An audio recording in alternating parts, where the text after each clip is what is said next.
Okay, guys, welcome back to the Grimerica Show. Coming at you this week with friend of the show, Graham Dunlop. Starting out his podcast tour, I guess, or are you I gonna don't do know. I don't know. I mean, maybe not, but dude, I've been putting this together for a while, so I figured we might as well make an episode out of it, you know? So what is this? Is this something is it something you came up with from doing all the books Yeah, you're doing, or yeah, kind of. So I was reading all these books on ancient wisdom and ancient wisdom and magic and all this stuff, and I'm seeing patterns like why you know what? It's not even a pattern really, it's an anomaly in a way. And this stuff kept coming up, and I thought, and then it happened where I read one book and I'm like, okay, this is it kind of put it all together for me. And I was like, I gotta either write a book about this or put it all down in a presentation or something like that. So I just started sort of going and doing more research on it, and it was like it kind of exploded. I mean, so I shortened the presentation down because it was too long. I did a couple dry runs, so I've squeezed it down, but it's still a little while. So hopefully you can just pipe in at any time and ask questions or get me to go deeper or not. But I'll try to keep sort of a decent pace without boring people too much. But and I'll try make it okay for the audio too, because it is sort of a somewhat visual presentation, but there's a lot of quotes from old books and stuff. So I was looking through these books and do we need to do any kind of other intro before I get started talking about it, or I don't think so. This ain't gonna come out till after Cosmic Summit and everything. So this is we're both traveling when this comes out. yeah. I probably just got back from England and Graham is still traveling. So I mean, the only real housekeeping would be to support the show. Yeah, maybe America.ca/support if you maybe can. yeah, a lot of these books come from adultbrain.ca. I mean, a lot of the references will be like audiobooks that we've done. And I will say, like, when I haven't read the books, there's a couple in here that I haven't read, but most of them I've read cover to cover. Yeah, exactly. So people should check that out, adultbrain.ca, and they should support us. Grimerica.ca/support. I mean, I won't do the whole spiel here today, but we need support, either one-time donations or monthly subscriptions. YouTube doesn't give us any money. We're fully demonetized. You can't support us here. The only money we get is if people like y'all choose to support us. So, And that's adult brain, not addled brain. Thanks, Rob, in the chat. Yes, it's adult brain with our Canadian accents. Yes, I know it sounds addled. I don't have an accent. You've got like a mix of like Adult brain. Northern Canadian, native, Indian. Come off it. I'm wearing my cowboy hat. When I first met you, I was like, man, this guy sounds weird. Me? And then we ended Really? up podcasting together. It's really weird. Yeah, you had that like extreme. I mean, I'm from Vancouver. I didn't really meet a lot of I just say fuck a lot. Isn't that it? and The sounded farther like east, small the town farther east Canadian. you I mean, go, and now here I am in small town Canada. the farther east you go, the more we say fuck. I mean, you get to Newfoundland, dude. It's like Oh, fuck, bye. oh yeah, I know. Yeah. I don't even know what they're saying in Newfoundland, dude. I'm just like, yeah, sounds good. Dude, I was on George Street. Is it George Street? Yes. Yes. Like Party Street in St. John with a bunch of drunk with a bunch of newfies, dude. It Yeah. was just Oh like yeah. I didn't understand it. everyone gets drunk and I don't even know what the fuck we're talking about anymore. Oh yeah. And I'm just like, all right, cool. I had to translate for my newfie guy, my newfie hockey buddy, that we'd always get drunk and I was the only one that could understand. I'd have to translate for other people what he was saying. So that was me, except they were all newfies. Yeah. And I could understand until we get to drinking. And then it's just like, that was with my buddy Mike Hunt.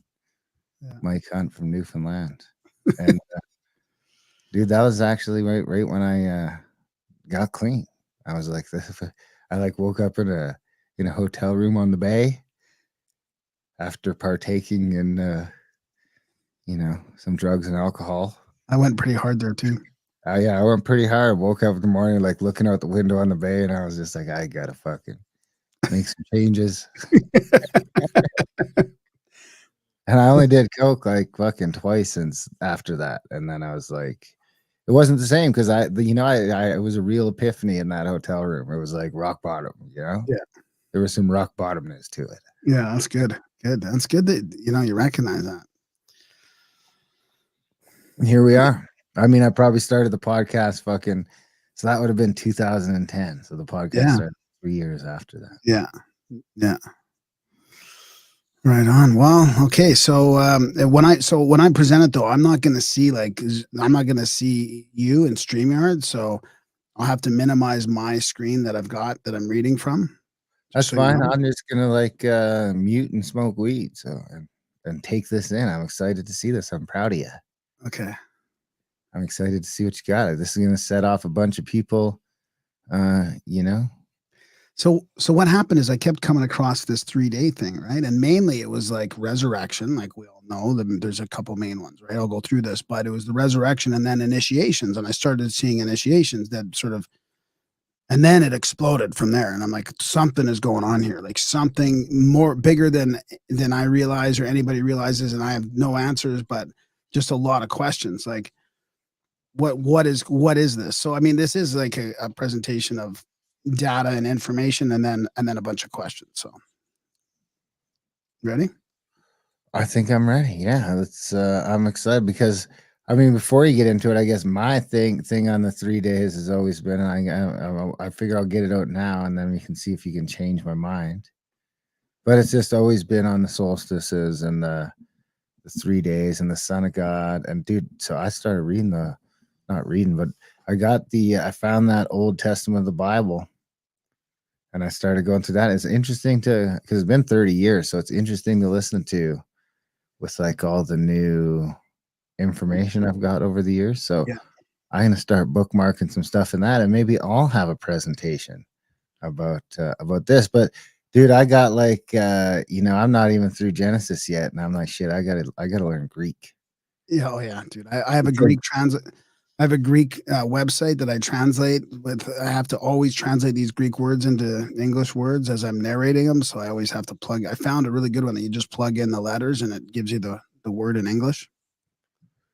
Yeah, I was talking to Lantern Jack actually, and he's like, well, if you did it for an hour a day for a year, then in a year you'd probably be able to do it. That's a lot. An hour a day. I mean, geez, who's got an hour? Oh yeah, that's and it's not like a fun hour either. That's like, is ancient Greek in Duolingo?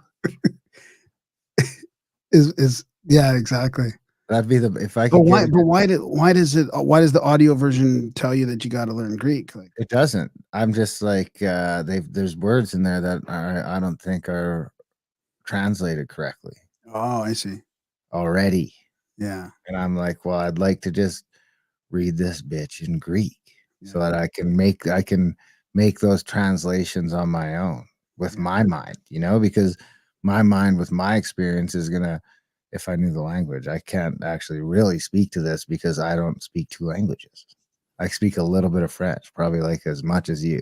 I know, but at least the language, I mean, at least the letters are the same. I mean, learning a Greek language to me seems like just might as well be learning Chinese. I mean, it's got but what my thought is though is like with your experiences, and then when you know 2 languages, your experience probably ties into how you translate some of that stuff.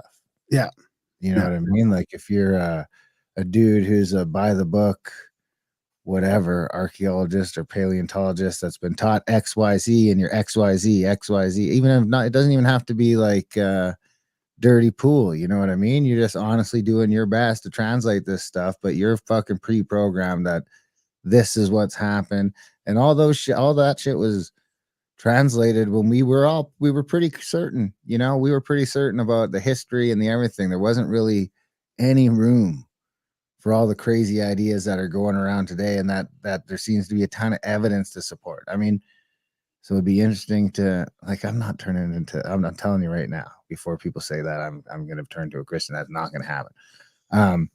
I'm really trying to read it now from more of as a historical piece because, I've seen the Great Flood evidence. So what does this fucking book actually say? What does it say? Right. Now I'm intrigued into what it says just from a historical perspective. And all right. but I'm already thinking if I knew Greek, you should learn Greek. No, I can't. Like halfway there. No. So, but let me just say then. So this is part of what you're thinking is part of it. I mean, it's going to be the intuitive part, but I think this will show that it must be bigger than that. Bigger than what? Bigger than what you Jesus, just like said. the Beatles? Bigger than the solar lunar, the solar stuff. Oh, I thought you meant bigger than Jesus. No. I thought you meant your presentation was going to be bigger than Jesus. No. So that's a bold claim for right now. Jesus is arguably bigger than he's ever been. Yeah, exactly. Just by the numbers. So can you see that? What slide are you on right now? 3 days and Enigma. Okay, that one. Okay. So yeah, so we've all heard about, like, this is the main one, right? Of course, Jesus rose from the dead on the third day after his death, right? And God raised him from the dead on the third day. And then the other big one. What's that? But he died in April. Yeah, that's the thing, right? Well, there is some other references that might sort of tie that in as well. But. Oh yeah, and he was born on. So is there any third day stuff for when he was born? He rose from the dead on the third. I don't know. Let's see. I don't think so. So then the other big one, of course, is Jonah, right? But the Lord provided a great fish to swallow Jonah, and Jonah was inside the fish 3 days. So that's like the two main ones that people sort of know about, right? But then there's a whole bunch more of these ancient references to 3 days in terms of resurrection. So wait. Is that where Moby Dick came from then? No. It's not extrapolated from Jonah being eaten by the fish? I don't think so. So this is from Secret Teachings of All Ages. So these are all like ancient sort of resurrection stuff, right? So and I'm going to read a little bit of a description of the books, just not for you, but for the audience, that this, so they know what the sort of the books are about, right? This is from the Secret Teachings of All Ages from Manly P. Hall, published in 1928. This was like an encyclopedic work that delves into ancient wisdom, covering topics such as alchemy, astrology, Kabbalah, and the mysteries of ancient civilizations. So this is about Adonis here, who was originally an androgynous deity who represented the solar power. So right there, Darren, there's this solar reference. Destroyed by the evil principle of cold, the boar, after 3 days. And this is where he mentions months. So there's some people that try to tie the days and months together. 3 days in the tomb. He rose triumphant on the 25th of March.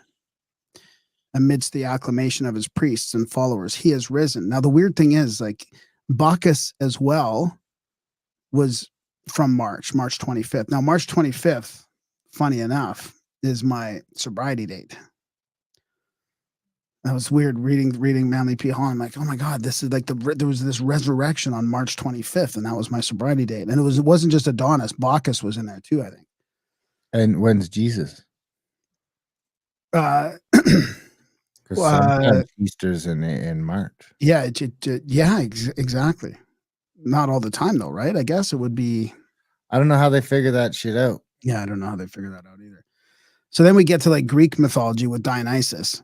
So the god of wine, fertility, and ecstasy was killed and dismembered by the Titans. However, he was resurrected by his grandmother Rhea after 3 days. So there's another one. Then we get to Phrygian mythology. Attis was a vegetation god whose death and resurrection were celebrated in the Phrygian religion. So this is all more than like just, Christianity, right? According to the myth, castrated himself under a pine tree and bled to death. However, after 3 days, he was resurrected by the goddess Sybil. And then Zoroastrianism, the time period of his resurrection is often described as 3 days. And then we get to ancient Egypt. Now, this is from Light of the World, Gerald Massey. So this book, we've got these books on audio too. They were published in 1907. 2 volumes. He delves into the symbolic and allegorical meanings of Egyptian myths, rituals, and deities, arguing that many modern religious concepts have their roots in ancient Egyptian beliefs. So from his, let me see here. This was the short time betwixt the first and the second coming of the Lord, which was about 3 nights in the mysteries. So he's talking about the mystery schools here. And then this is the book here that actually triggered me to go, okay, like this is the one that put it all together for me. This is Mysteries and Modern Masonry from Reverend Vale. And this is from 1909. So again, early 1900s. It examines the esoteric symbolic aspect of Masonic traditions, tracing their origins to ancient civilizations such as Egypt, Greece, and Rome. It delves into the spiritual and philosophic teachings of these ancient mysteries. Wait. You got to be on a different slide than me now. Mine is Mysteries in Modern Masonry. Yeah, That's right. Yeah, that's the one. But I don't see the words you're reading. No, I'm just reading you about the book. Yeah, I'm reading Okay. about the book. This is about the book that triggered, like, this book sort of put it all together for me. So he's talking about all are represented as divinely begotten and born at the same time of the year. All are threatened with death in infancy. All are tempted, persecuted, and finally slain. All descend into hell, and after 3 days rise from the dead. And at last all ascend into heaven and become glorified gods. His resurrection from the bed or tomb was his restoration to life, or his regeneration into a new world. That's kind of describing the sort of the syncretism of it. And then this is this is from the Manly P. Hall magazine, from the article Zoroaster and Fire article. So he's talking about Mithras and Orpheus. From Mithras comes the concept of the resurrected Lord, who after 3 days in the tomb rolls away the stone and redeems his world. And then from the History of Magic, Dr. Ennemoser. So this is when was this one written? This is again from, I think this is from the 1800s, the mid 1800s. 1881. Yeah, and it traces the magic from ancient times to the author's contemporary period, which is still before 1900. He explores a wide array of magical traditions, including ancient Egyptian, Greek, Roman, medieval European practices. So this is the veil of the temple will be rent, and at midday there will be a darkness of 3 hours long, and he will die, repose 3 days in sleep, and then it will, in the joyful light, he will come again as the first. I think he's talking about Jesus there, though. So there's a bunch of other myths on resurrections that aren't specific to 3 days. So, but there is these resurrections happening. Mithraism, Inuit mythology, Maori, Haida, Buddhism, Sumerian, Hinduism, Finnish mythology. And then there's also a bunch of general myths on crucifixions. And this is from Manly P. Hall again, The Secret Teachings. So he's talking about among those connected historically or allegorically with the crucifixion are Prometheus, Adonis, Apollo, Eris, Bacchus, Buddha, Krishna, Horus, Indra, Ixion, Mithras, Osiris, Pythagoras, Quetzalcoatl, Semiramis, and Jupiter. So according to this fragmentary account's extent, all these heroes gave their lives to the service of humanity, and with one or two exceptions, died as martyrs for the cause of human progress. Now, I don't know if that's true. There's a lot of people that are saying that a lot of this syncretism has been debunked. Like remember we had a guy on Grimericans recently who said a lot of this syncretism is debunked, and even just a general word about all this stuff, like whether it's true or not, like that even doesn't matter to me. The fact is that this is written down in all these books. So whether it's true, it would almost be. Well, there's a code here. That's what I mean. That's what I think. There's a code here that can be, maybe understood in a different way, because I had just sort of written a lot of it off, but now it's like, okay, it's worth knowing this stuff because right. I mean, I can tell you right now that when I get reading the listen to the Bible again, it's like, dude, they're talking about fucking aliens. I mean, there's multiple gods going on here. There's already multiple gods going on. Right. And they're visiting each other and maybe fighting with each other or starting to fight with each other. I don't know. This might be leading up to maybe some sort of a war. Right. I'm excited. I mean, dude, I don't know if I ever really read the Bible. Yeah, I never read it. I remember like in the beginning, we used to say, "Oh, it's about a baseball game." Yeah. But I probably never got past, Yeah. So I'm like into aliens right now. It's like, oh fuck, that's aliens. Crazy. So this is now moving away from like the deity resurrection, like the mythological stuff. This is about like ancient awakenings and NDEs, ancient. So this is like still old accounts. It's a pretty hardcore picture. Dude, the research got crazy on the buried alive stuff. They were making I'll talk about it in here. They were making burials so that people could get out of them, because there were so many accounts of people waking up in their tombs, in their graves. You might scare some kids with that one. I'm just saying, you might want to just chill that one out a little bit. Something like this. So these are more easier to observe. So these are all three. Look at this guy popping his head out of the ground there. So these are all 3 days as well. So this is from ISIS Unveiled from H.P. Blavatsky, there's 2 volumes, Science and Religion, or Theology.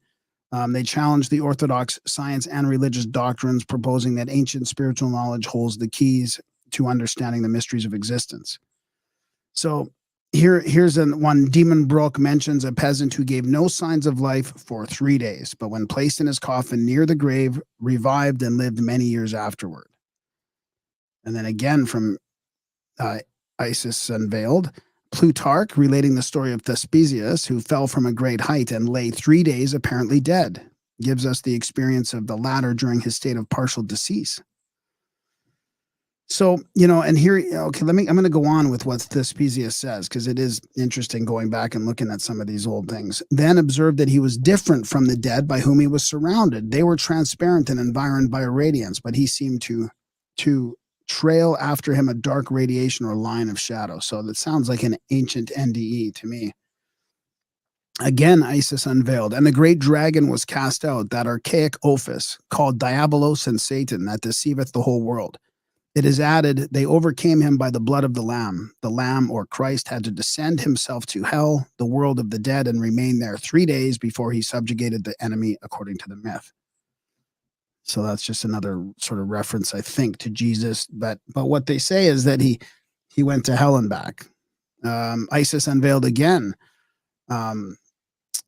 A friend Bruno, a French physician, famed far and wide for his extraordinary piety, purity, and morals and charity, died, and his body was watched by Bruno himself 3 days after his death, and he was going to be buried. The pious physician suddenly sat up in his coffin and declared in a loud and solemn voice that by the just judgment of God he was eternally damned. So this is History of Magic by Anna Moser. 1854. Yeah, this one or the other one? Well, that was volume 2, so they're Yeah. probably both. I think he would have written them almost all at once. Yeah.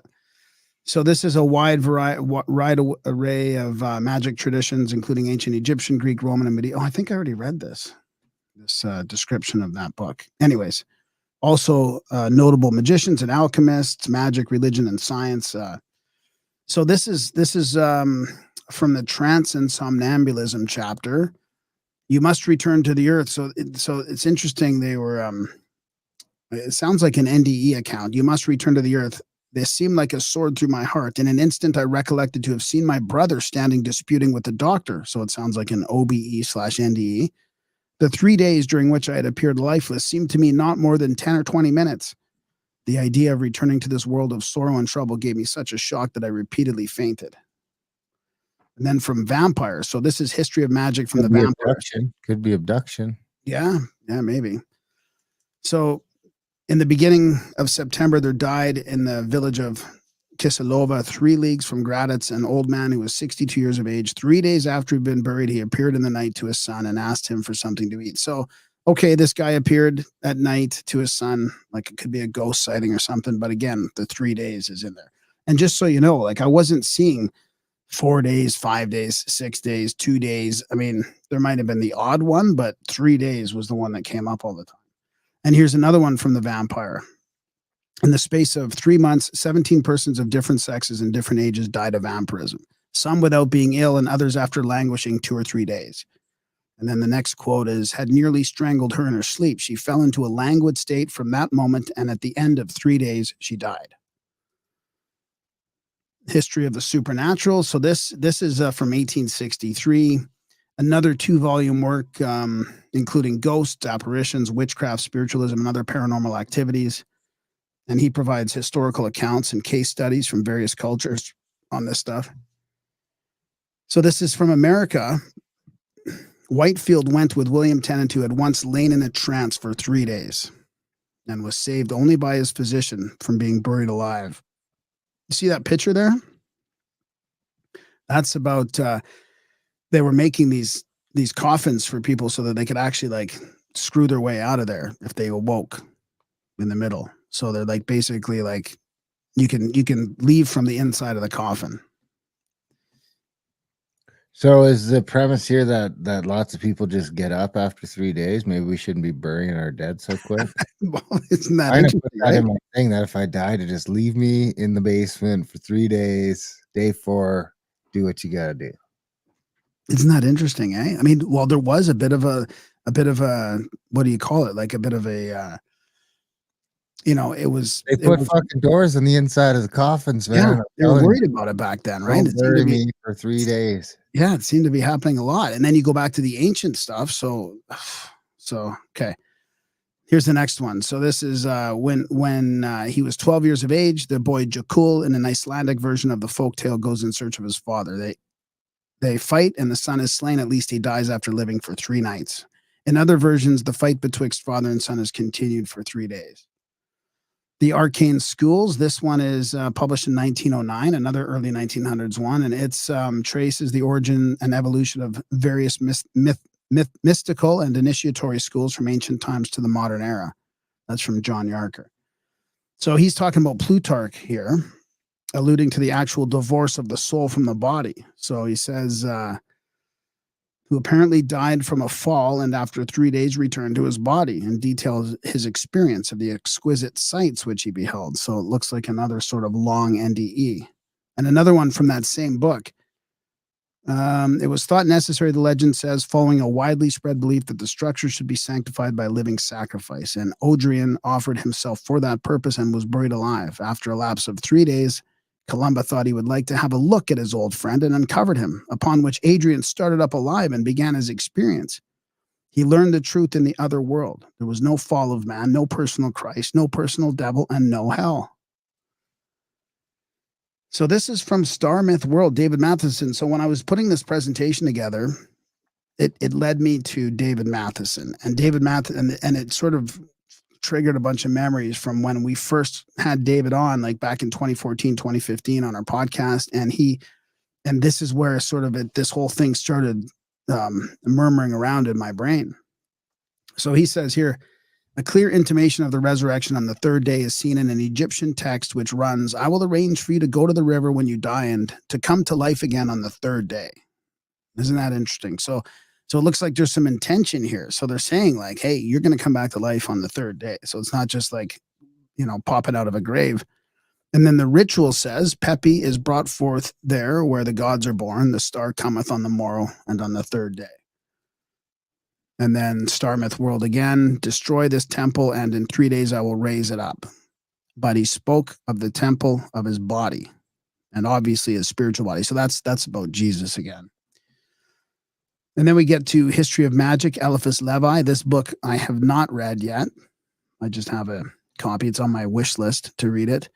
And it's from The Magic of the Barbarians. The power of death was suspended 3 days only, and I should have been restored to life. But your cruel curiosity makes void the miracle of nature. You are killing me a second time. So, any thoughts so far? Maybe drugs. It's like a good fucking 3-day trip that they were all taking. Yeah. From the burning bush, from the burning bush extract. Right? I mean, isn't there like a lot of examples? I mean, honestly, I even in this presentation, like I didn't even put all examples in really. But what you're going to see now is that there's a direct correlation with ancient initiations and the resurrection and 3 days. And that's sort of where I started this whole thing off going, why is the initiation really 3 days long? Like they're imitating a resurrection of some sort. Like, is it that important to them that they connected to? And then of course we're going to see that it goes way, way beyond this even, but just to get into this. So back to the secret teachings again. So this is talking about Plato. Now he was initiated into the greater mysteries, apparently at the age of 49. The initiation took place in one of the, I'm just going to pull up my slides properly here, in one of the subterranean halls of the Great Pyramid. The Isaac table formed the altar before which the divine Plato stood and received that which was always his, but which the ceremony of the mysteries enkindled and brought from its dormant state. I got high in there. Isn't that crazy? I got high where Plato got initiated. I'm reading this whole one because it's kind of like a good sort of kicker here, and it starts it off. So with this ascent, after 3 days in the great hall, he was received by the Hierophant of the pyramid. The Hierophant was seen only by those who had passed the 3 days, the 3 degrees, the 3 dimensions, and given verbally the highest esoteric teachings, each accompanied with its appropriate symbol. So then we go into the Attis. So this is Phrygian. Attis remained 3 days in the tomb, rose upon a date corresponding with Easter morn, and by this resurrection overcame death for all who were initiated into his mysteries. That's a bit obscure and esoteric, but it definitely combines the two. So here's the secret teachings of all ages again. Hiram represents the Christ. And this is about the mystic Christian Mason. So I don't know if the Christians will like this, but in 3 days, degrees raised the temple of his body from its earthly sepulcher. His 3 murderers were Caesar's agent, the state, the Sanhedrin, the church, and the incited populace, the mob. Thus considered, Hiram becomes the higher nature of man, and the murderers are ignorance, superstition, and fear. So that's kind of a bit obscure too. It doesn't really directly correlate. But here's again from Manly P. Hall. This is Apollonius of Tyana, the Antichrist. He's got in brackets here. Was initiated into the Arcanum of Egypt in the Great Pyramid again, where he hung upon a cross until unconscious and was laid in the tomb, the coffer, for 3 days.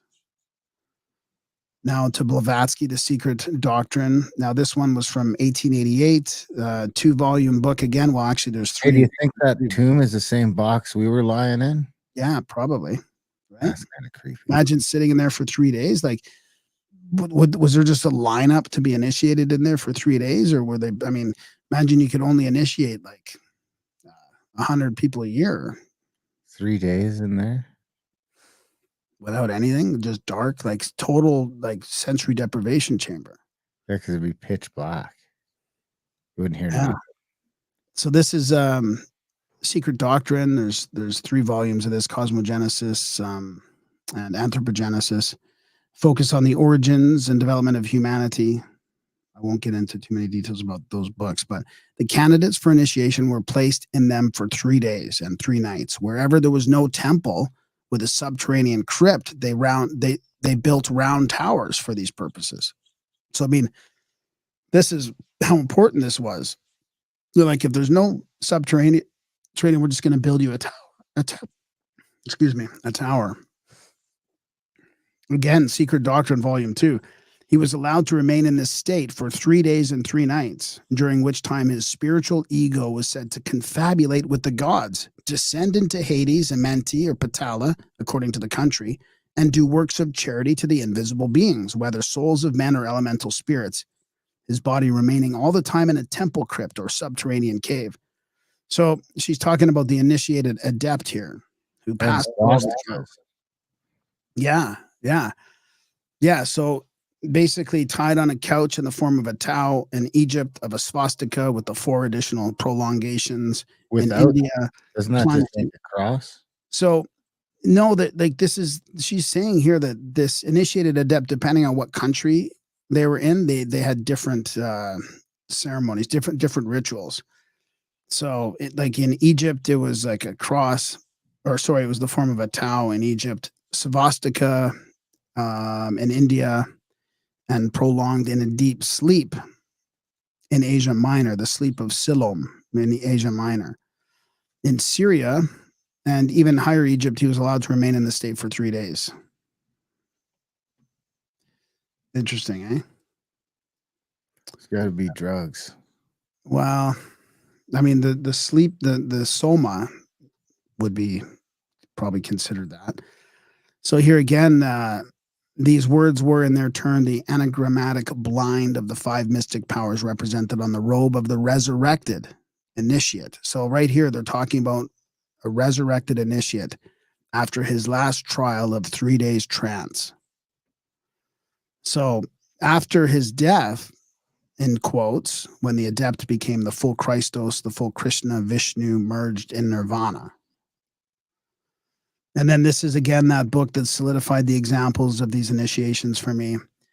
Here he had many experiences, part of his work being to preach to the spirits in prison. And again, the book has ancient mysteries and modern masonry. For he remained in that trance condition 3 days and 3 nights, which typified the 3 rounds and the intervals between them, during which man was going through the earlier part of his evolution and descended into matter.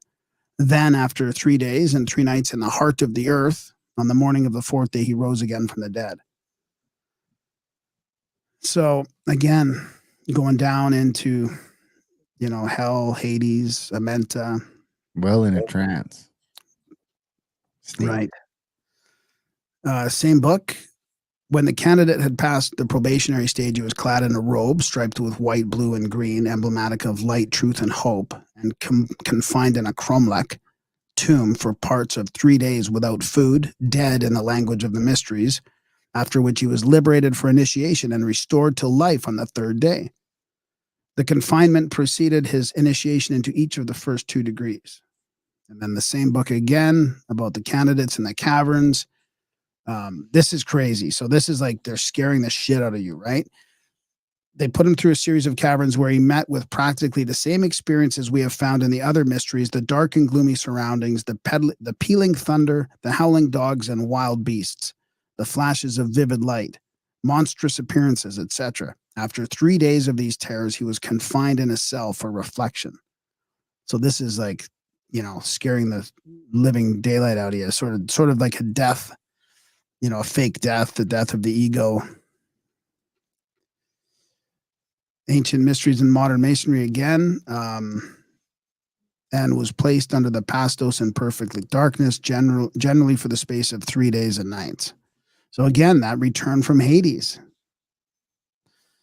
The candidate was made to undergo these changes in scenic representation. And again, complete mastery over the lower nature was typified by placing the candidate in a trance and laying him away in a sepulcher for 3 days and nights. What's a sepulcher? It's like I think it's like almost like a throne type thing, or maybe not a throne, like more like an altar, but you put something inside it. Like I think those big granite boxes are sepulchers that we see in Egypt. That's kind of what I think of those things as.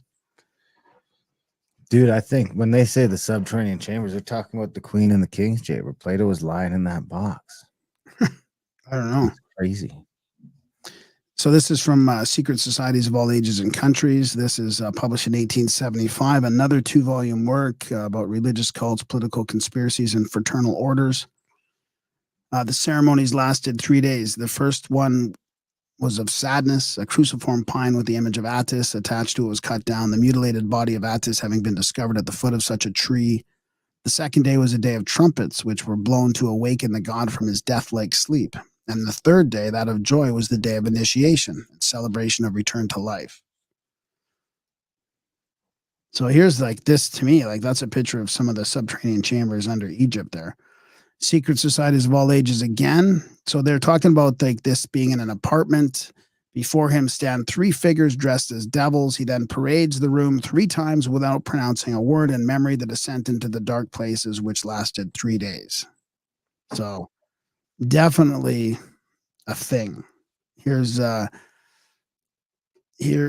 the Great Pyramid from All Seeing Eye, the magazine.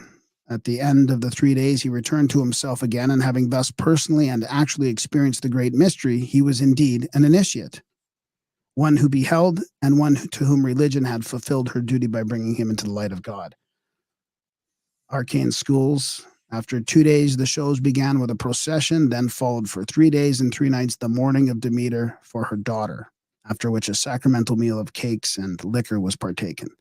So again, about a candidate desired to confess sins, bathing in the pure sea, the face of the sun. So another sort of ritual. Samothrace, the initiatory ceremony in the mysteries was 3 days and was termed enthronement. And the mystic dances represented the motions of the, so get this, here's a hint. And that mystic dances representing the motions of the heavenly bodies were performed round the throne, which connected the rites with astronomy. So here's a connection that you were talking about, right? Come again? Here's a connection you were talking about.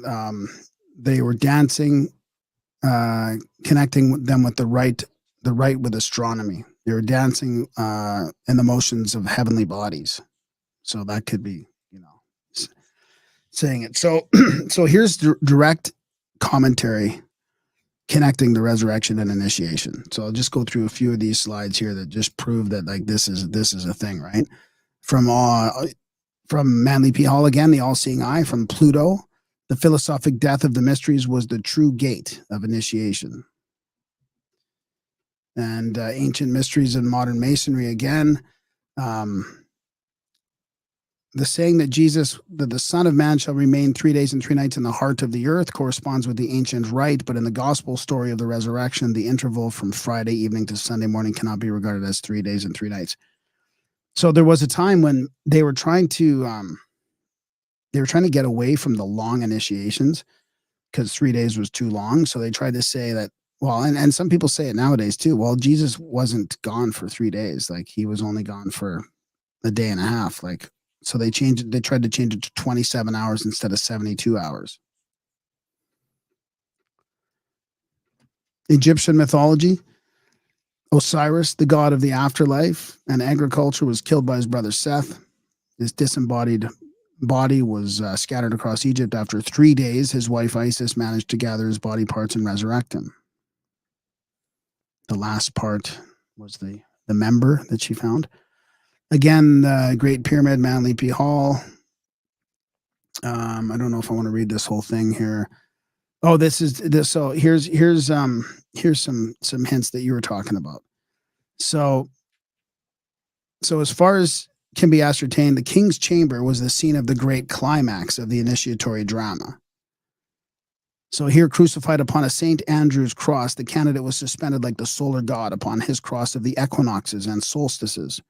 After the solar crucifixion had been performed, the candidate was laid in the great stone coffin, and for 3 days his spirit, freed from its mortal coil, wandered at the gateways of eternity. His ka, which is like his soul or his spirit, as a bird flew through the spiritual spheres of space. So there's a good one from the King's Chamber. And then this is again ancient Egypt, light of the world. For after the resurrection, the initiate has become the perfect man, the master, and he goes out no more from the temple. So, look at how far away we've gotten from this, eh? This is like obviously a thing back then. Initiations to do with the resurrections of 3 days, right? Following what? The sun, following Jesus, following the moon, or was Jesus following the sun? So he's talking here about the travail in the act of giving birth to themselves. So that's kind of what this is all about, right? The spiritual awakening or the new person, right? When a man dies, he goes through the same experiences as those who have had their consciousness increased in the mysteries. And then the last one here, Eliphas Levi, the history of magic, as indicated by the history of that priest who spent 3 days in deciphering a hieratic inscription found in the tomb of Alcimene. Now, this is weird because they're talking about initiation could have been imperfect only for the priests had forgotten themselves the import of their primeval hieroglyphics. So this is weird because he's talking about like this priest who was trying to decipher the inscriptions, but it took him 3 days. So like, why 3 days? Why 3 days and all this stuff? Okay. Yeah, it makes you wonder why 3 days. But So, it's still hard to, if they're all mimicking if it could still all just be them mimicking the sun stopping. So here's okay. So I'm just seeing the notes here because I don't get to see the notes as I go through this. So because they'd have been watching, they'd have been watching the sunrise and the sunset, the sunrise and the sunset. It'd be moving a little bit every day, and then it stops. 3 days, and then it starts going again. So are they just copying that? Well, that's the big question, right? Are they? So is it even lunar, right? Is the new moon a 3-day resurrection? Because there's talk of the lunar as well. It's not just solar. So how are they differentiating between them? Or is it the solstices or the equinoxes? Actually, let me just see if I missed any notes here. You mean the moon disappears for 3 days? Isn't that interesting that they It does. just fucking mimic each other like that? I mean, Yeah, it does actually. The whole thing just reeks of intelligent design. Yeah, so the moon does it. Well, I mean, it New moon, dark sky. It appears to, right? New moon, dark sky for 3 days, basically. Apparently. So can you not see it during the day I mean, I know you. No, you can't. Or is it only nighttime? That's a good question. See, that's what I don't know. That's interesting. Because But it's for longer than 3 days that you can't see it at night. is it? No, I don't think so. I think from the sliver to the sliver is 3 days. Is it? I think. But then even then you don't see it at night. You just see it for like a minute as the sun's going down. Right. It Right. kind of follows the sun down. Yeah.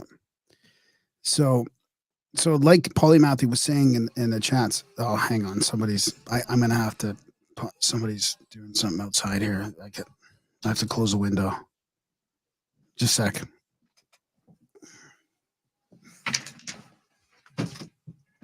Okay, well, this is a good one. Hey, I don't know. Graham's going to shut down the neighbor from weed whacking. This could get interesting. But yeah, 72 hours. 72 is 1 degree of a great year. 72 years would be 1 degree of a great year. So that would be 72 what? is 72 times 360 is 25,920. Are you doing it right now? Oh, I don't know. No, I wasn't.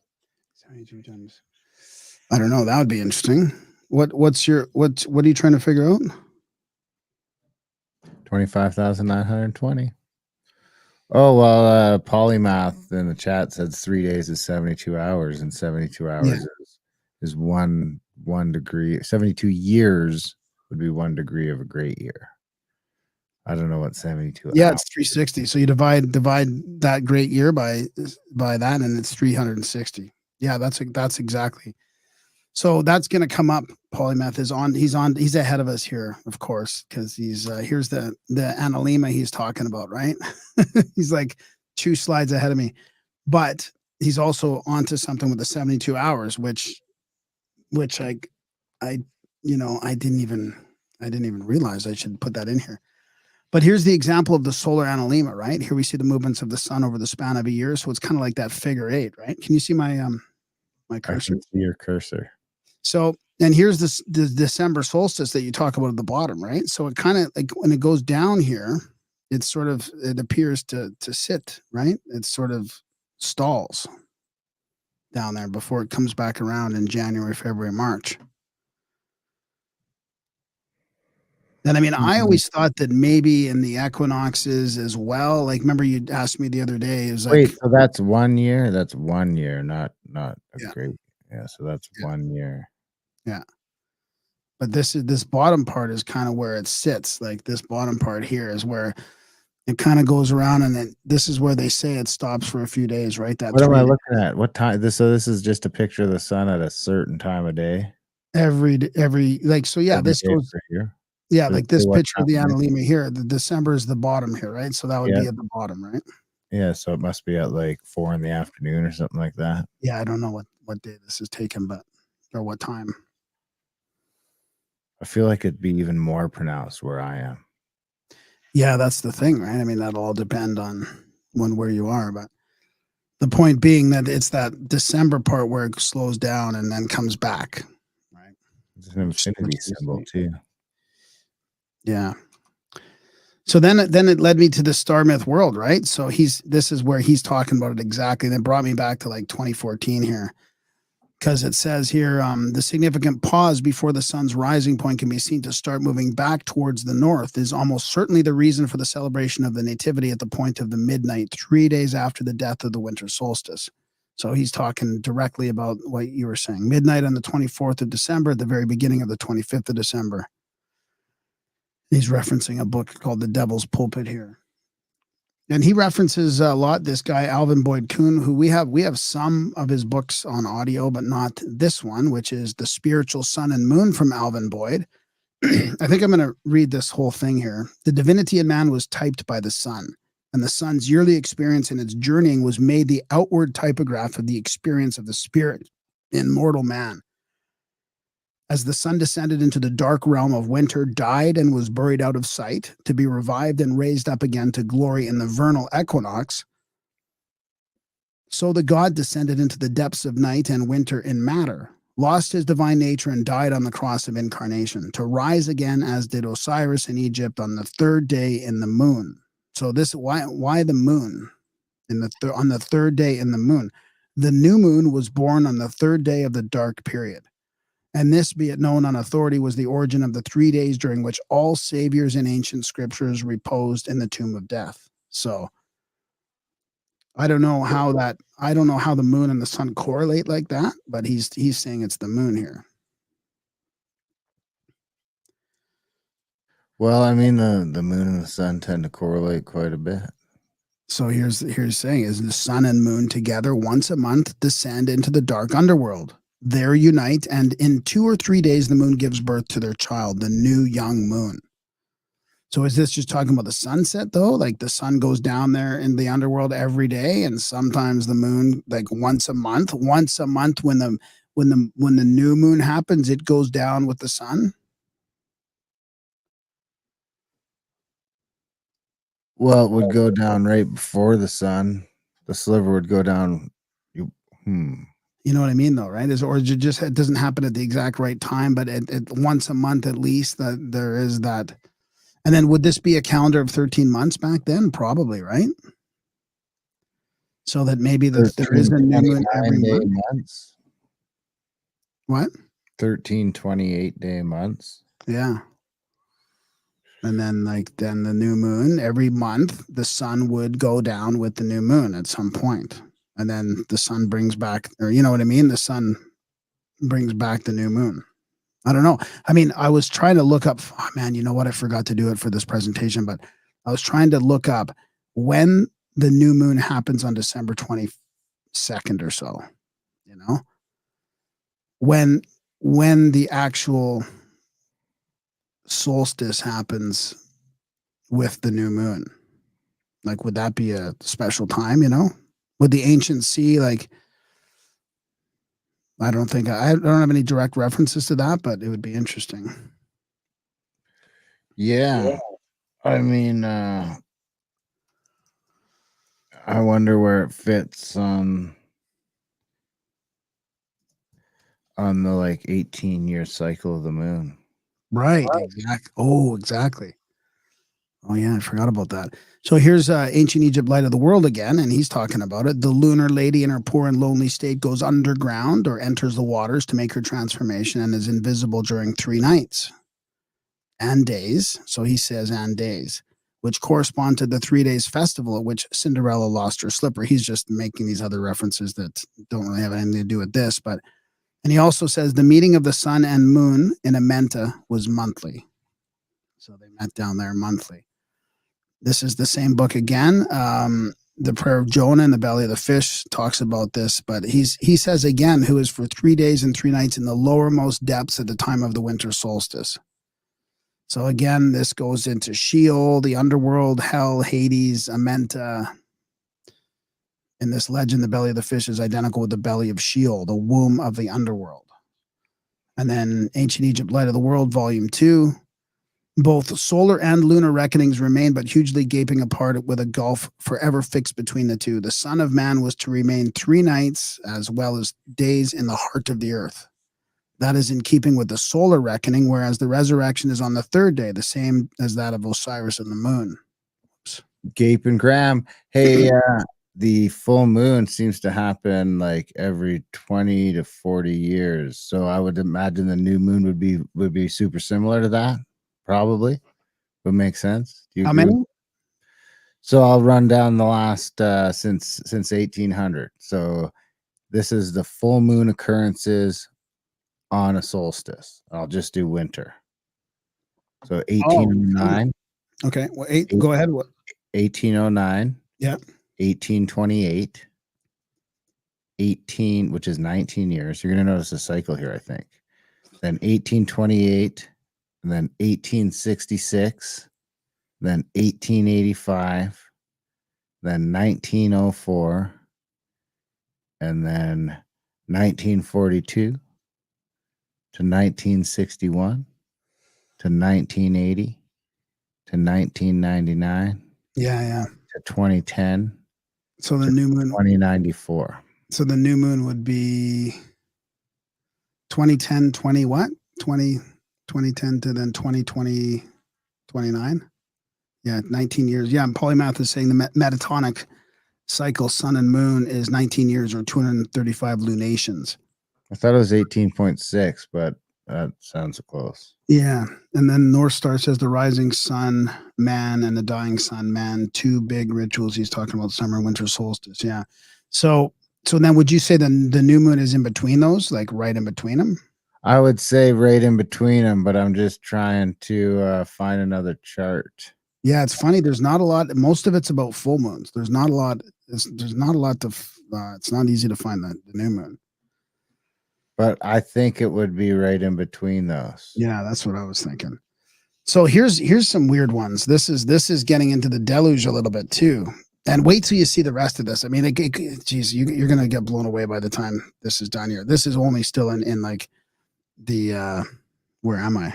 The resurrection and initiation part. So again, the Egyptian deluge and the so-called destruction of mankind is described as continuing for 3 nights and 3 days. The time measured by 3 days length, navigation through a deluge of blood. Now, 3 days and nights is the length of time that was computed for the monthly absence of the moon in the netherworld. So yeah, that's the lunar confirmation again. And here again, the virgin birth, talking about descent into Hades and the resurrection in 3 days, or on the third day, are all Egyptian, all in the ritual. He keeps thinking, Gerald Massey thinks everything's from the ritual, which is the Book of the Dead is what he means. This is from Blavatsky. They're typified by the 3 days passed in hell before his resurrection by Hercules, by Christ, and others. So this is like talking about this pagan thought emblematized by the rites of the resurrection of Osiris, Adonis, Bacchus, and other slaughtered sun gods, the resurrection of all nature in spring, the germination of seeds that had been dead and sleeping during winter. So I'm going to try and get through these. Like, I don't want to waste too much time in this section here, but The Light of Egypt, I haven't read this book. It's one that's kind of on the list. The sun enters the sign of Capricorn on the 21st of December. This is the lowest point of that arc. That's that Enigma arc. South, and for 3 days he is stationary or in darkness, and now it is Christmas Eve. So he's saying that same thing there. Same book, the 3 days in the tomb or the 3 months. So that they're talking about 3 months. So some people are saying the 3 months is the 3 days, which would be from the solstice to the equinox, right? 3 months, equinox to solstice. So 3 months is a long time to be dead. Yeah, exactly. This is back to the secret teachings of all ages, talking about like seasons here. So among the northern peoples, hell was the land of cold and darkness, ruled over by a great gloomy spirit that resembled a block of ice. As winter approached, then the sun, the father of the gods, descended into the underworld or the grave, there to remain for 3 symbolic days, in reality months, before he finally escaped from the darkness and reborn. Began on the 25th of December his victorious march north, with its attendant increase of light and strength. So he's saying that starts, the 3 months starts on the equinox in September. Okay. Yeah. So it looks like the next time the new moon is on the solstice is 2033. But I don't know. I have to double check that now, because there's a couple days, like in 2023 it was the 22nd. In 2027 it was the 22nd. So let me see. Right. So 2023 was the 22nd. 2023 the new moon was on the 12th. So not that one. What was the other year? 7, maybe. No, wasn't that, was it? Anyway, so it looks like it's 2033 will officially be the next time the new moon is on. 2027. Yeah, you're right. So that in 2027, the new moon is on December 27th. So the next time that the new moon actually lands on the solstice will be December 21st, 2033. 2033. Okay, interesting.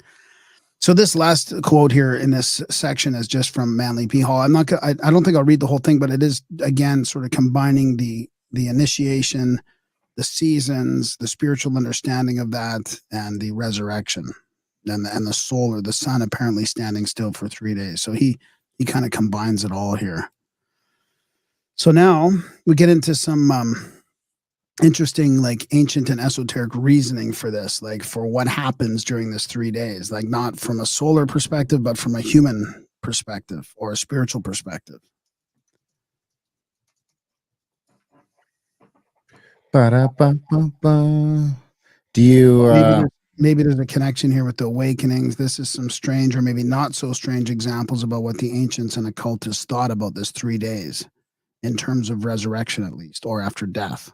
so hey, before you go too far, do you know when the last time the new moon was on the solstice was? No. 1995. It was December 22nd. December 22nd, 1995. So it looks like the solstice was on the 22nd in 1995 at 8:14 a.m. UT Universal Time, and the this other chart I'm looking at is also Universal Time, and the new moon was on December 22nd at 2:22 Universal Time. Wow. So yeah, that was what, like around when you got sober? No, we were still both. I was too young to be part of it. I was just starting. You're just warming up. All right, so here's some ancient and esoteric reasoning, which I figure is just worth talking about. So this is from the Magus Francis Barrett. Now I haven't read this, but this is a book from like early 1800s. So this goes way back, and he kind of synthesizes all these other volumes into his one that talks about esotericism, astrology, alchemy, divination, ceremonial magic, and the Kabbalah. So he says for corporeal and spiritual things consist of 3 things. So this is really not directly related, but he's just saying that 3 is the magic number, basically. Prayers and sacrifices are thrice repeated. This number conduceth to the ceremonies of God and religion. So kind of just indirect. This is from the Rosicrucian Mysteries from Max Heindel. This was published in 1911. Explores the teachings and mysteries of the Rosicrucian order, a mystical and esoteric movement that originated in Europe during the 17th century. So the depth chamber should be a place of the utmost quiet, a place of peace and of prayer, for at that time and for 3½ days after the last breath, the spirit is passing through a Gethsemane and needs all the assistance that can be given. So the weird thing about these examples is like they're acknowledging this 3 days again. That somehow, like, I don't know, why are we acknowledging it now? But they seem to know that there's 3 days, something was going on after death. From The Secret Doctrine, whether Milton's grandiose description of the 3 days battle of angels of light against those of darkness justifies the suspicion that he must have heard the corresponding Eastern tradition is impossible to say. So battles of angels of light against darkness for 3 days. Secret Doctrine, the dev obsesses the soul of the defunct for 3 days. So she's talking about the soul wandering about that spot at which it was forcibly separated from its body for 3 days. Now, this is like a really weird one. So this is an answer and questions chapter in All Seeing Eye, that magazine, right? What effect has cremation on the spirit? Cremation, about 3 days after death, immediately destroys the body, severs the last tie between the higher organisms and its form, and in that way frees the spiritual bodies to go on with their work. So they were even, cremating to sever the last tie. And here's that same magazine, an advertisement. Get this: refrigeration of body, preferred esotericists, by the Reed brothers. So these guys had a funeral company. They were refrigerating bodies because the occultists, the esotericists, they here it says, according to students of esotericism, for the complete and gradual disentanglement of the higher vehicles of man from his earthly body, as there are many who do not care for embalming, the refrigeration method has come to be preferred by them. So where's the 3? Oh yeah, by means of a refrigerated chest, the body is perfectly preserved for the 3 days which are necessary. So, I mean, they were building refrigerations for the 3 days. This is Modern Magic from Shel DeVere, 1876, a book. Oh yeah, I don't like this description of the book. It's wrong. Anyways, So he's talking about the armies continued even after the battle, that for 3 days the spirits of the fallen were contending with each other with unabated fury. Another spiritual sort of demonic battle for 3 days. And then magic, history of magic from Eliphas Levi.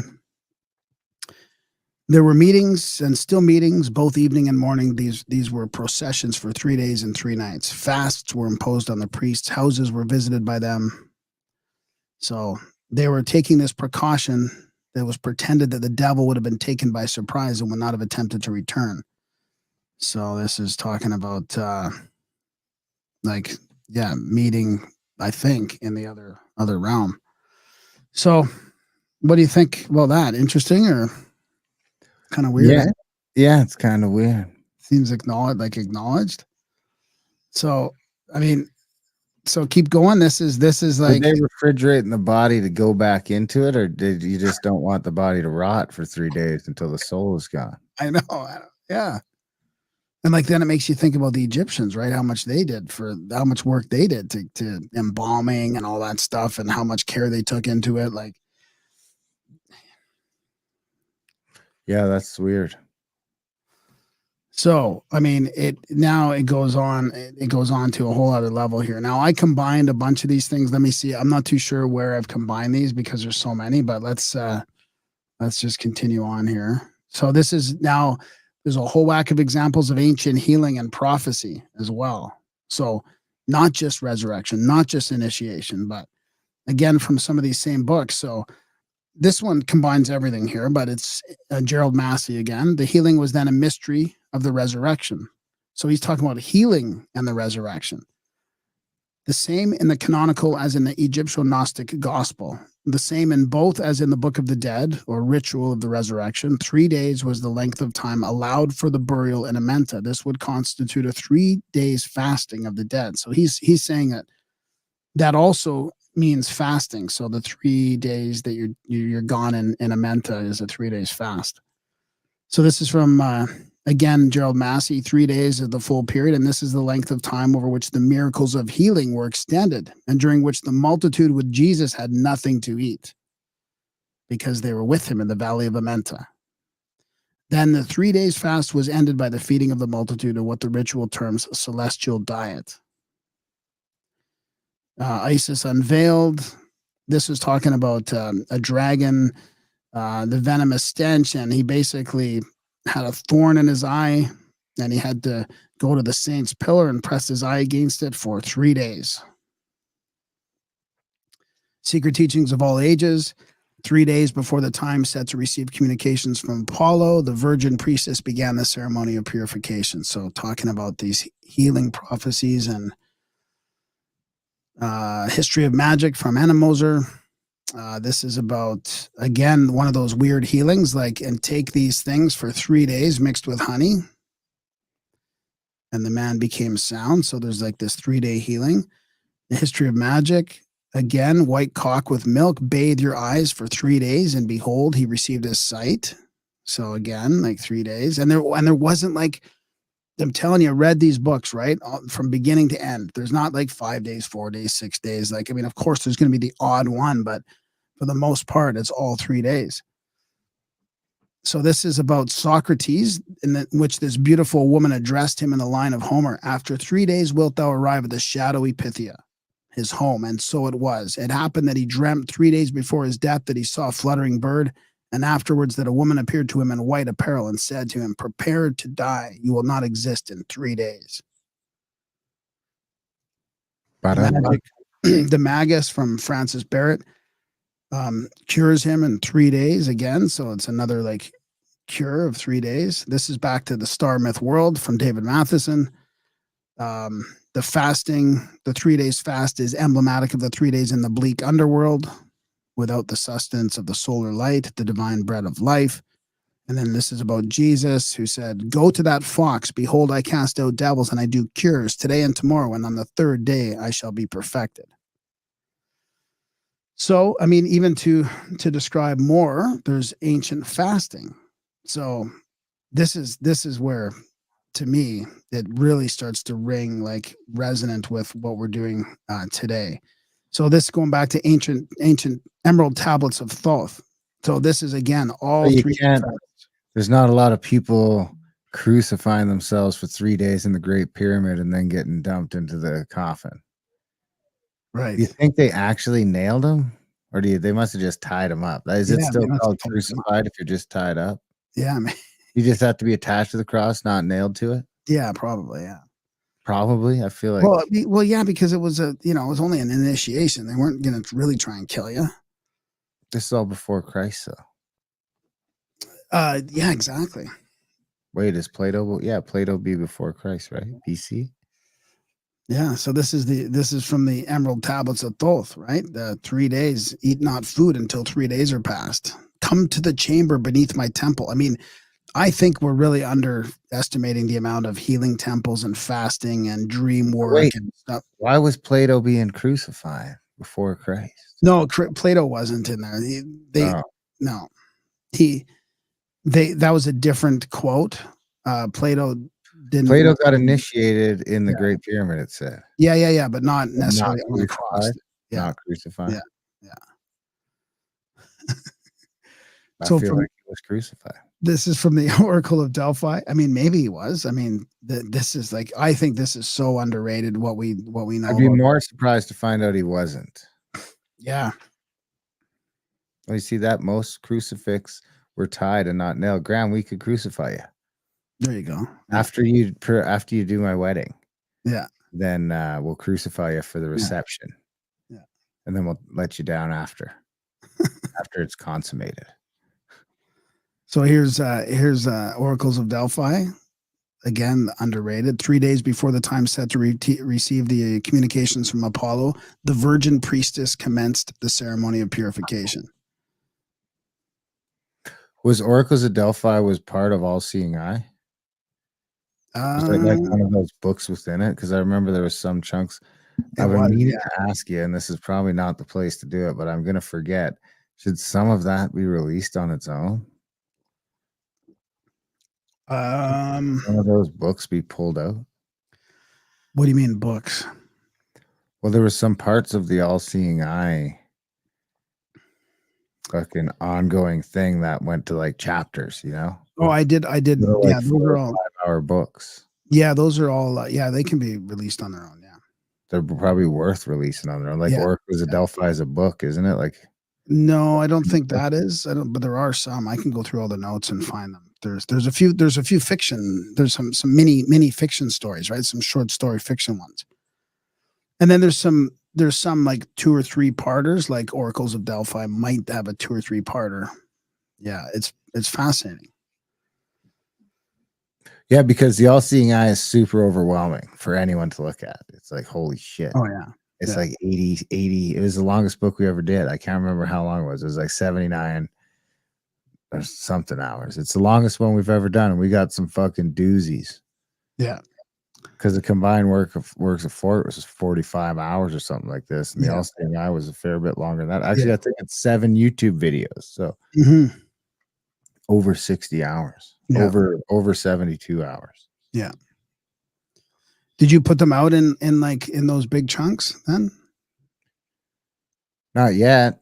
Okay. No, dude. They're in by the month. They're in small chunks. Yeah, we've got them all in small chunks. I've got them made and mastered as big chunks just for sometime. Yeah. They'll come in handy sometime. There's like 50 things just sitting. Yeah. 50 or 60 books just waiting to go. Yeah. So then the ceremonies of the sick from Enigma, again, he says they had to observe the greatest abstinence for several days. They fast several days, remain from drinking wine. Oropus, for instance, there was a law-abiding wine for 3 days, forbidding wine for 3 days and food for 24 hours. So there was a lot of people saying don't drink for 3 days here. Ceremonies of the sick, again, these are baths, fasting for 3 days, solitary residence of the sanctum. So weird, right? I mean, history of the supernatural, the dream tree, that's the chapter. I promised my grandfather this, but unfortunately I did not keep my promise. For 3 days I bore lying and hunger and thirst. But when I descended from the tree into the grass on the 4th day, I saw the acid and refreshing leaves of a little herb growing near that tree. It's just a story about You This think it's guy. harder to do 3 days with nothing, or like a month with fucking nothing during the day, like the Muslims? Oh yeah, no, the month would be easy. 3 days, either or. I don't know. It looked pretty rough when it was in June, man. Yeah, that's You can't true. drink water or eat until like fucking 10:30 at night. Then Yeah, you gotta be done by 3 in the morning or whatever it is. Like, God. yeah. And here again about Jesus. Here, I have compassion for the multitude because they continue with me now 3 days and have nothing to eat. I would not send them away fasting. Thus, 3 days are allotted to the work of healing in the mount, during which time the multitude were fasting in the company of Jesus and his disciples. In the ritual, these are not only the fasting, they are also deprived of breath. So, I mean, I don't know what that means. In the ritual of the resurrection, you're deprived of breath for 3 days. I mean, so the You're last one, so high. That's why, because you're so high. here from the Magus, I would advise him to abstain 1 whole day from meat and 3 days from wine or any strong liquors, nothing but pure water. So, I mean, there's this whole healing thing. Okay, this is where I started combining it all because I wanted to shorten up the presentation a bit, right? Because it got overwhelming. Like there was these time frames in here too. So there's like ancient travel times and time frames. I was like, how is there so many references to 3 days? And again, there's not all these other references, right? So again, like star myth of the world, refuge for 3 days or 3 months, hide themselves for 3 days till the pursuers return. Like, what? Why are people talking about 3 days? The Epic of Gilgamesh. They sailed without stopping for 3 days and nights, a 6 weeks journey for ordinary men. They had traveled for just 3 days and nights. I mean, so this Epic of Gilgamesh kept repeating over and over. They sailed for 3 days. They walked for 3 days. Like, why? It can't just be a coincidence, right? I mean, it can't just be like they chose 3 days when they were writing it. Like, it's got to I mean. haven't read the Epic of Gilgamesh, but what if it's like a translation problem? Maybe. Yeah. Like Maybe. like Lou in the chat says 3 Dias, but Yeah. walking on 3 gods. But I wonder if it could be just a weird mistranslation that actually all means some other thing. The 3 days does line up with an awful lot of stuff, though, and we built an awful lot of stuff to like watch the moon with, and watch the sun with, and watch the Yeah. solstices, Yeah.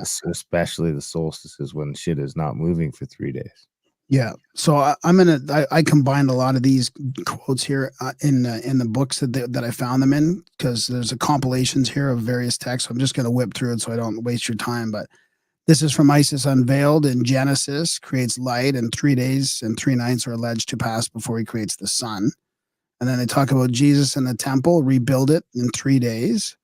And then later on there, but 3 days later, not having seen his friend and entertainer. So there's all these weird references. Every member of the community has to absent himself from home for 3 days. And then we go on to like ancient Egypt, light of the world. Look at all the references of 3 days in that. I mean, like it just navigation 3 days, the solar god 3 days, of course. After 3 days, they discovered him in the temple, sitting in the midst of doctors. 3 days of navigation. These are a bunch of various ones from like Theosophy, a modern revival of ancient wisdom, from the Magus, from modern magic. Again, just 3 day references. Abstinence, space for 3 days of operation, sacrifice. There was some about the sacrifice. This was a human sacrifice. It seemed like they roasted people and spit on slowly and roasted them over a fire of coals, one after the other, but so that not a second's pause occurred between the death of one and the sufferings of the next. This horribly absurd sacrifice had to be continued for 3 days and nights, during which the Oh, magician. can you imagine smelling all that barbecue and not being able to eat? Yeah, exactly. The magician was not allowed to take any food or drink. And then here's another compilation from History of Magic and the Secret Teachings of All Ages. More about the 3 days. 3 days later, he died. 3 days journey betwixt himself and Jacob, in the space for 3 days together. The last couple here. So, Star Myth World. Let's see here. Let them wash their clothes and be ready for the third day. For on the third day, the Eternal will descend upon the mountain of Sinai in the sight of all the people. So this is where it takes a turn. So do you remember this episode with Vinnie Tolman? No, but yes, I guess 594. So that wasn't that long ago, like a year and a half. This is like, yeah, a year ago, pretty much. Was A I year and a there bit. for it?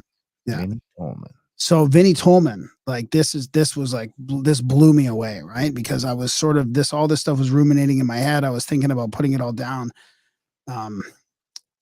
And it started to click to me that there's something more than all this ancient stuff. So in January 2003, Vinnie Tolman was found dead in the bathroom of a small restaurant. He had been dead for over a half hour. When paramedics arrived, they put him in a body bag and took him away. The rookie paramedic had a feeling to risk his career, break all the protocols, and try to resuscitate Vincent. Miraculously, he restarted Vincent's heart, and Vincent was in a coma for 3 days. Yeah. Vincent remembers what happened on the other side while he was dead, and he's ready to share his experience. The light after death, my journey to heaven and back, is the incredible true story of how Vincent died, the lessons he learned, his visit to heaven, and how his experience had affected his life since then. So that was like, and I asked him, I'm like, is this a thing? And he's like, it's a thing. 3 days is a thing in modern NDEs. Remember that? I don't remember 3 days being a thing in modern NDEs. No, with him. Do you remember? You don't remember me asking him at all? I do remember the Vinnie Tolman. I remember the dead dude, yeah, and the paramedic story and all that. This is a good episode. People should go check that out if they haven't heard it. So I went to international. So I went to where his association there, right? That he helps with, or that he's part of, International Association for Near-Death Studies, right? I'm like, just on a hunch. I'm like looking up like examples. So I go through all the stories, right? There's a database of all the stories there. And you're not going to believe it. Like story after story, 3 days. This is modern accounts of NDEs.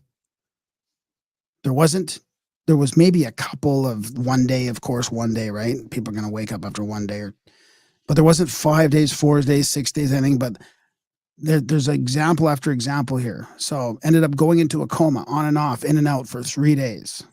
I was mostly out in like the dreamlike place in a room with no real walls or floor or ceiling. And then here's another one here. God knew I could only handle so much, but one thing for sure, God's love is more powerful than evil's power. After 3 days, I came out of my unconsciousness. And here's another one. These are all from this modern thing. Tamara had seen heaven a few times, including spending 3 days with Jesus while in a coma when she was 5 years old.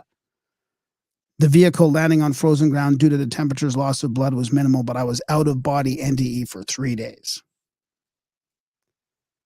Life scrolled by me all at once. I'm not ready to die yet and return to my body. 3 days later, while lying in a hospital bed, I felt and saw the presence of a beautiful angel in a dream with her arms raised.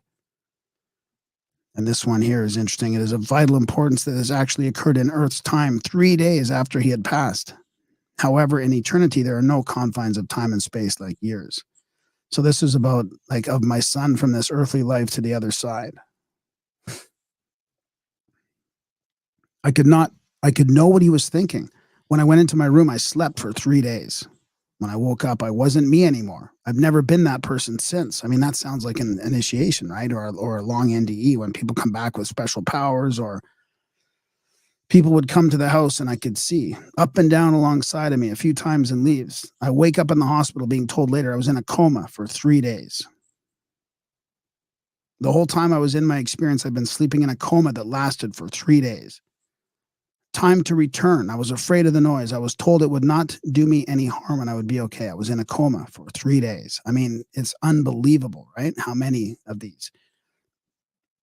So I talk about time passage, approximately 6 months, equal to 2 or 3 days. I woke up to find at least 2 people by my bed. I was told that I'd suffered no permanent brain damage and that I'd been totally unconscious for about 3 days. So here's some about prophecy. I mean, so it even goes into like prophecy and stuff too, right? 3 days later, they were in an accident. I began reliving my NDE for 3 days while on a spiritual retreat. there's not too many more here, but just to give you the idea. I got the news. I helped to clean up the apartment, and 3 days later, he came back to me in the house. 3 days prior to my drug overdose, I had a dream that spirits were circling around my body, and there was a whirling sound. 3 days. Yeah. 3-day benders. Exactly. I had to stay in the golden warm light with this healing rope for 3 days. When I went into my room, I slept for 3 days.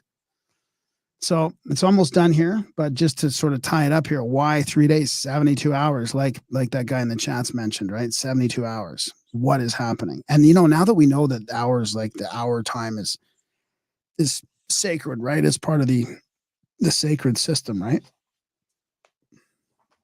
What does our current day science show? Like, did the ancients know this? Like, what came first, the science or the natural cycle? Like, if we're saying this is based on a natural cycle, right? What came first? Is the science based on a natural cycle? Or is the cycle effect or cause the science? Do you know what I mean? Or is it just a coincidence that the ancients were following the moon and the sun and it matches exactly? Because do we know, like, there's the modern 3-day fast, right? 72 hours. I mean, people talk about it all the time. A 72-hour fast or fasting for 3 consecutive days without any food intake can help your body enter a state of ketosis. So after that 3 days, the depletion of glycogen stores, insulin levels drop, ketone production increases, fat breakdown accelerates, ketosis is established. Other physiological changes at the 72-hour mark. Increased production of HGH, increased production of norepinephrine, decreased production of cortisol, increased autophagy. What else? And another study, so these are studies too. Researchers found that fasting for 72 hours can reset the entire immune system, allowing stem cells to proliferate and rebuild the immune system. Results from a small clinical trial found that after 72 hours of water-only fasting, autophagy levels of leukocytes were enhanced through upregulation of upstream signaling, and apoptosis was reduced through the downregulation of apoptic gene expression. So, I mean, when I was putting this together, I found a couple random posts on X, right? 72 hours is a magic number for autophagy. Your fast time should depend on your goal on purpose or purpose for the fast. And then keep going. 72 hours is the magic feeling. Hard to explain. I mean, this was just a coincidence that I found these two right when I was putting the presentation together.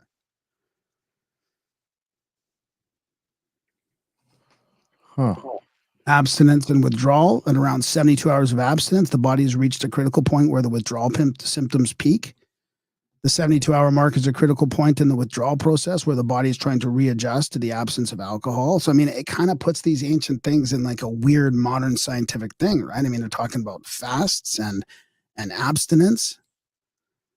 The circadian rhythms, like they reach a critical point because it allows your SCN to reset its internal clock and adjust to the new rhythm. After 72 hours of consistency, your SCN, your suprachiasmatic nucleus starts to synchronize with the external environment. So it seems like there's something here, right? Gut biome changes even. A new study published Wednesday in Nature indicates that these changes can happen incredibly fast in the human gut within 3 or 4 days, a big shift in what you eat. We found that the bacteria that lives in people's guts is surprisingly responsive to change in diet. And then the last one, fast swimming sperm can last up to 72 hours. Well, they must be going in circles. I mean, they only got to go like 6 inches. So, like, is this a great example of being in sync with nature all the way down from the sun and the moon, or is it merely allegorical and the ancients use this for symbolic power? But if so, what about the modern science that follows it? Like, were the resurrections, the supposed real ones, just initiations, or were the initiations built upon the resurrections? Like, is there a connection with the three as in so many other things, like theological virtues, faith, hope, and charity in the original world, the Father, Son, and the Holy Ghost? Like, what? You know? It's like, did that science not show? Like, did the ancients just know inherently that like 72 hours is the magic time? Well, maybe we just made it the magic time because of all the focus on 72 hours. Like, right. I mean, what came first, right? Or is it because of the solar thing? Like, you know how it always comes back to when you asked Randall that question way back when about this. Like, I've been thinking about this with all the synchronicities that like Malcolm and Randall talk about, the sun and the moon and the time and everything, right? Maybe that is just what that cyclical nature is. And it goes down to those levels of like our cells and stuff, right? There is a real 3-day resonant science with the cosmic cycles. I wonder if it lines up with the solar ones. What do you mean? Like, can it be any 3 days, or should you do your fast at the solstice? Yeah. Interesting, right? Like what? Yeah. What we're not even like close to doing that yet. But I mean, why aren't we looking at all this? They were looking at this thousands of years ago. They knew about all this. And like or new moon fast, right? Like why aren't we doing new moon stuff? Well, why don't you try that and then try the solstice fast and then see if that, I mean, in 2033, you can do the solstice new moon fast. And maybe Yeah. you'll turn into Thoth. 2033. Yeah, I exactly. know another Thoth that might fight you then. I might not want the competition. Christy Crinkle, 3 days no sleep equals shadow people. Exactly. Yeah. I've seen them, Christy. Cocaine's a hell of a drug. Through my blinds with But the I mean, TV on 1 and it was still too loud. squinting through because the cops are coming. Fucking, it's like Sunday. The tree people were there. Yeah, people looking out through windows and yeah. It's like Sunday afternoon. Yeah. So, anyways, that's about it. Is it interesting? Is it all right, or what do you think? Yeah, I think it's good. I like the PowerPoint presentation part of it. It's very Randall Carlson-esque. I've been thinking lately, all this stuff, whenever I come across a bookmark or something, that's the way to do it, is just put that quote or that page or that paragraph on a PowerPoint, and it becomes very easy to present down the road. Exactly, because it did take me a while to import all this into there. But if I was doing it, but now you just have it forever for either your own research to go back to. Oh, here it is. Now when you go back to check your solstice or your 3-day work, you can just sort of go down and be like, ding, ding, ding. Okay, here it is. Here's the thing I was looking for. Otherwise, you'd never find that shit. But can you? Does it seem right to you that all this is coming from solar lunar? Like that there's that many references to 3 days just from that? Yeah. Really? Was that important back then? But we just lost all this now. Like we don't even pay attention to any of it nowadays. Like that's how long you can go without water too. It's like the max, you know. It's basically the max you could find. I mean, any of these motherfuckers say they're drinking sunlight and shit like that, but for most people, everybody I've met, you know, you go about 3 days without water. Day 4, you're dead. Right. So there's that aspect of it, that you kind of maxed out the total fast, I think. I mean, I know people will say, well, this dude fasted for fucking 50 days with no water or nothing. Must have been awful humid where he was. But because if you try that shit here, you'll be dead. I mean, maybe it's something to do with that. 3 days is as long as you can. So even if you were in some weird, crazy drug state where you were completely unconscious for 3 days, you know, maybe to the point that if people did it on their own, they're so close to death that people won't be able to tell they're dead if they come in the room, and they'll bury their asses. Right. I mean, that's the other thing. What about all the NDEs? That would have a 3-day max on it as well. That would have a 3-day sort of max on it. Now right. It wouldn't have a 3-day max on the NDEs because the doctors have a hold of you at that point. Right, exactly. But the actual, oh man, it's so interesting that there's the fact that both the sun and the moon, 13 times a year, the moon disappears for 3 days, and twice a year the sun stops for 3 days. Well, does it at twice a year? Does it? Where else does it stop? In June? Stops here in like 2 weeks. Yeah. Does it though?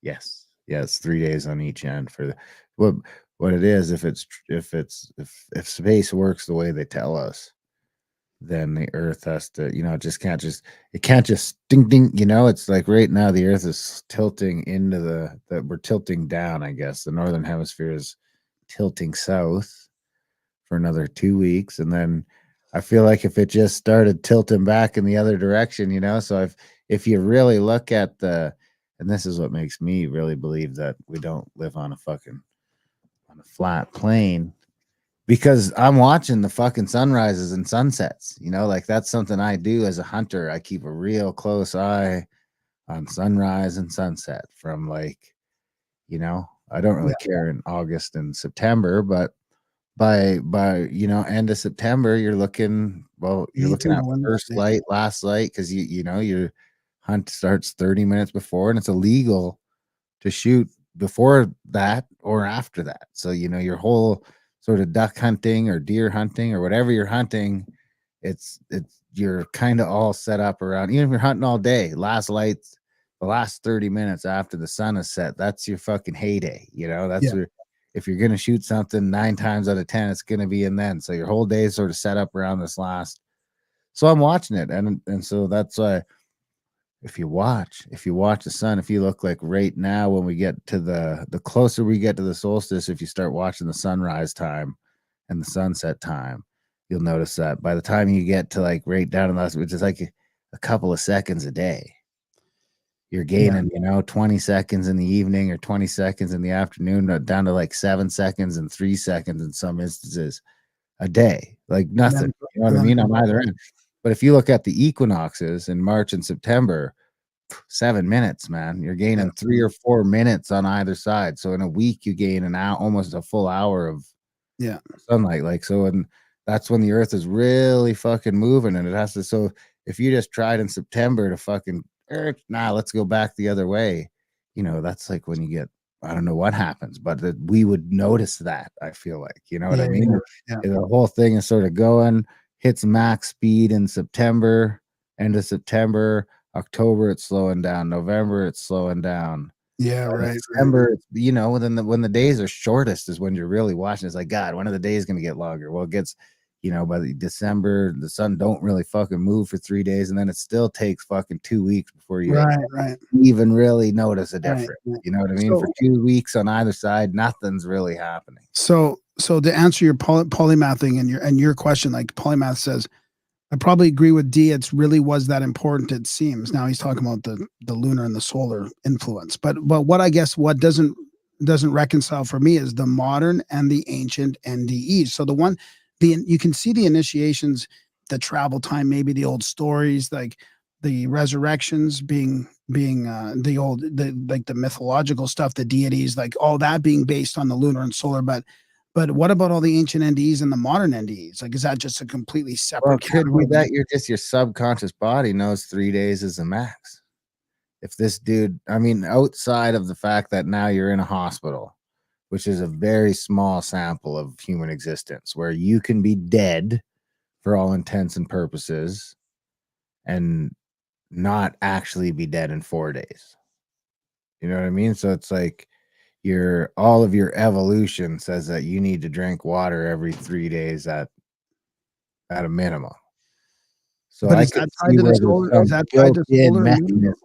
But I'm saying, is that tied to the solar? Oh, I don't know about that. That's way more philosophical than I've got a degree for. But I mean, I could see as a layman, where subconsciously your body wouldn't really let you NDE any longer than that. Yeah, right. It's like, hey, man, your actual, like, all your other shit starts kicking in, where it's like, hey, man, wake up, motherfucker, wake up. You got to get up now. You got to get up. It's either get up or die. Those are your options, And then there's those weird explanations by them that the angels and darkness fight for 3 days, or the Gethsemane thing for 3 days, So there is that weird thing. I mean, it could be spiritual significance to it. Maybe if it happens for longer than that, maybe every once in a while the sun don't move for 4 days, and that's the year that the comet hits, or these motherfuckers were watching shit for reasons that I think are, like, I really resonate with that post-cataclysm reality stuff, where it's like, okay, man, this is happening, they knew about some crazy cycle that ended their civilization that we haven't figured out. And they don't know what it is anymore either, but that's why they were all watching these solstices and stuff so important. It was like tracking, it's like ancient timekeeping. Well, dude, the Vedic numbers, Malcolm has, it's all part of Malcolm's equation. Those long Vedic numbers for the years, right? Like the whole solar system moving. But what does They've it done even some matter, kind of dude? calculations at that long term too, right? But That then we're once moving. you get into the stuff where the fucking amount of seconds in the day are the same as the fucking diameter of the sun in miles, and the amount the moon moves, and the speed of the moon is the same as the diameter of the moon in miles. I mean, dude, when you start getting into that shit, then I mean, how is it not intelligent design at that point? Right, exactly. Like Polymathing says, it's either a beautiful weave in the tapestry or some heavyweight epic masonry fuckery, Masonic fuckery. Yeah, that's why the question is so interesting to me. It's like either That way, to me is the same thing. It's either they're making up the numbers to match, because the seconds in the day isn't. Neither of those two things are subjective. yeah, Neither of those two. The amount of seconds in the day is the amount of fucking seconds in the day. That's, yeah. you could argue, well, sunrise to sunset or this and that, but if you just go on the time the fucking earth spins around one full rotation, no matter where you are on it, the top or the bottom, the middle, still takes the 24 hours. Might be going faster at the equator to get the full 24 hours than I am halfway up to get the full 24 hours, but it's still 84,000 seconds or whatever the fuck it is. And that's the same amount as the miles on the moon. I mean, it's just these weird sacred numbers are either from the gods or fucking made up. And the gods could be the programmers or the computer simulation or whatever it is. But I don't know. Gods makes more sense, doesn't it? Yeah, I mean, maybe they're alien, but Because if you have computer simulations, you just got to keep going back. Then what made them? yeah, yeah. So I don't know. Have you seen those pictures of the sun recently? The close-up ones on X that some people are taking like from their backyard, basically like super crazy close-up picture of the sun. Like it just doesn't even look the same anymore. It doesn't even look like what they think is this ball of fire, right? It looks more like a living entity or something. I don't know. You haven't seen those? No, I'm trying to stay off of X again. I just noticed my blood pressure. It just makes me angrier. I know. Don't need it.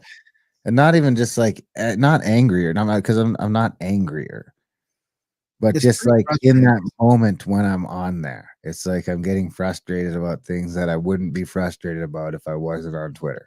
Yeah, Period. yeah. Period. And I don't run into the same problems on Instagram and stuff, because it's just like Instagram seems more like just a fun time for me, honestly. Like I'm going there. It's not throwing stuff at me that I want to fucking get upset about. It's just throwing stuff at me that I mostly agree with. For the most part, it's memes I agree with and reels that I think are funny. And I know. I was Twitter, watching. I feel like, is actively trying to piss me off. Oh, I know. I was watching some government, like some of our I've actual unfollowed, media. dude. I'll unfollow some motherfuckers because I'm like, I've had enough of this guy. I can't.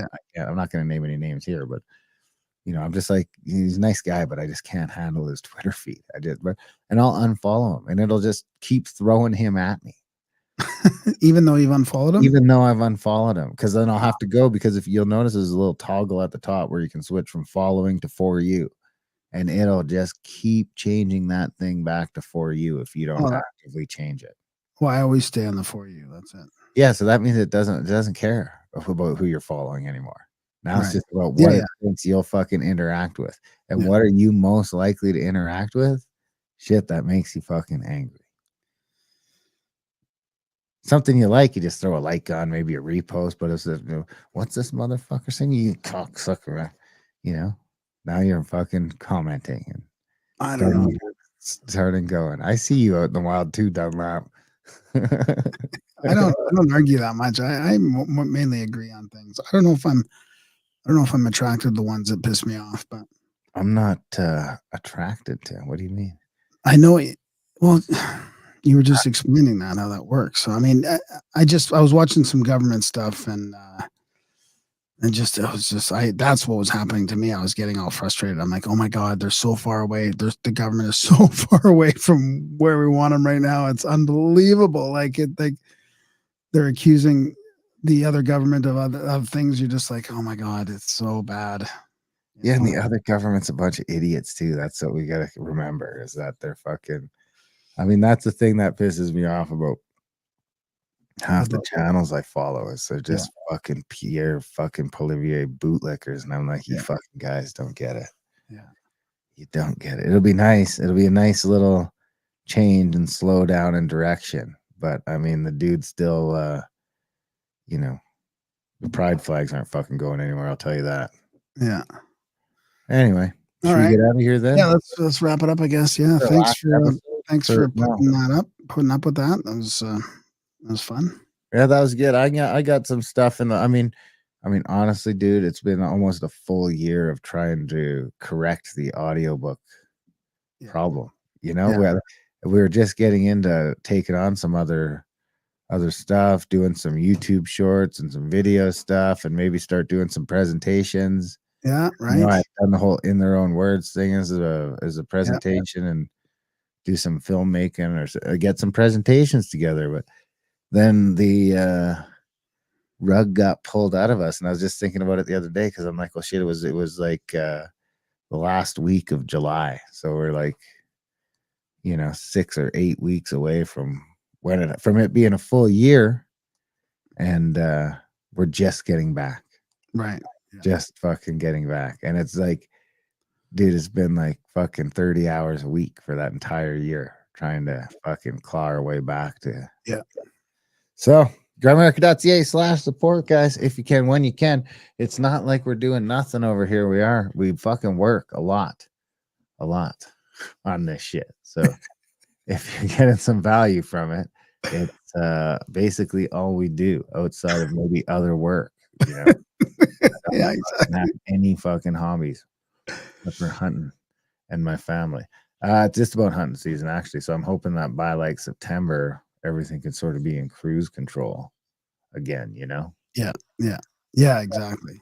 Because last hunting season was a fucking write-off with all the fucking work I had to do. And it's funny because the hunting season before that was the first one where we were like in a position where I was like, dude, I'm just taking like 2 months off of the books and I'm just gonna fucking really focus on hunting. And it was great. We were able to just slow things down and be, doing all right. And then bam, that's what you get. Taking some time off, I guess. Yeah.